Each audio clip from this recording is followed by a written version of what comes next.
Allah berfirman dalam suratul Baqarah ayat 213. Kanan nasu ummatan wahidah. Umat manusia ini asal muasalnya adalah umat yang satu. Faba'athallahu an-nabiyyina. Kemudian Allah Ta'ala mengutus para nabi.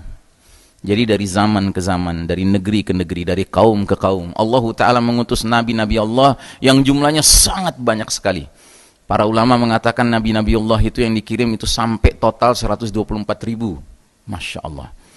Dan kita hanya diberitahu 25 nama-nama mereka di dalam Al-Quranul Karim. Masih banyak sekali nabi-nabi yang lain kita tidak kenal siapa mereka. Tapi yang jelas begitulah Allah Ta'ala dari waktu ke waktu mengirim para nabi.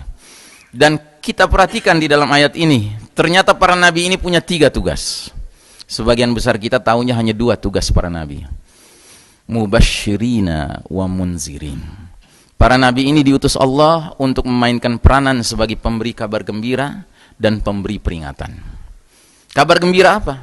Kabar gembira akan adanya sebuah tempat di akhirat nanti sesudah dunia yang fana ini, yang di tempat itulah mala ainun ra'at wala udhunun sami'at wala khatar ala qalbi bashar. Tempat di mana mata tidak pernah melihat keindahan pandangannya, telinga tidak pernah mendengar keindahan suaranya, dan hati tidak pernah terbersit fantasi kenikmatannya. Itulah jannah. Bagi siapa? Bagi mereka-mereka yang mau taat kepada nabi tersebut, yang berarti taat kepada Allah Ta'ala yang mengutus nabi itu. Dan juga tugas para nabi adalah memberi peringatan. Peringatan apa? Peringatan akan adanya satu tempat di akhirat nanti setelah dunia yang fana ini, di mana di tempat itu digambarkan oleh Allah Ta'ala, la yamutu fiha wa la yahya.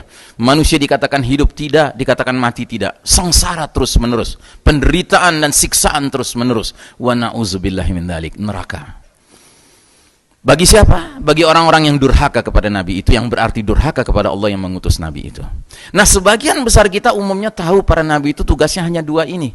Padahal di ayat ini jelas sekali Allah mengatakan ada tugas ketiga yang sebagian besar kita nggak paham tugas ketiga ini. Apa itu tugas ketiga? Kata Allah Ta'ala, wa anzala ma'ahumul kitaba bil haqqi liyahkuma bainan nasi fi makhtalafu fihi.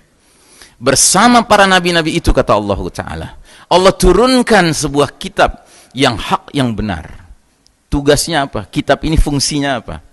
Untuk memutuskan perkara dalam hal-hal yang umat manusia perselisihkan. Jadi saudaraku rahimakumullah, ada satu fungsi dari Al-Quran yang hari ini tidak dibenarkan untuk dijadikan fungsi itu berperan, yaitu fungsi sebagai kitab hukum. Karenanya saudaraku rahimakumullah, kalau kita perhatikan kenapa umat manusia sekarang kacau, karena pada hakikatnya hukum Allah Ta'ala ditinggalkan. Dan kalaulah yang meninggalkan itu kaum kafir, itu wajar Pak. Tetapi cilakanya hari ini yang mengaku muslim pun tidak memandang bahwa Al-Quran, Allah dan hukumnya adalah solusi. Aqulu qawli hadza fastaghfirullah li wa lakum innallaha huwal ghafurur rahim.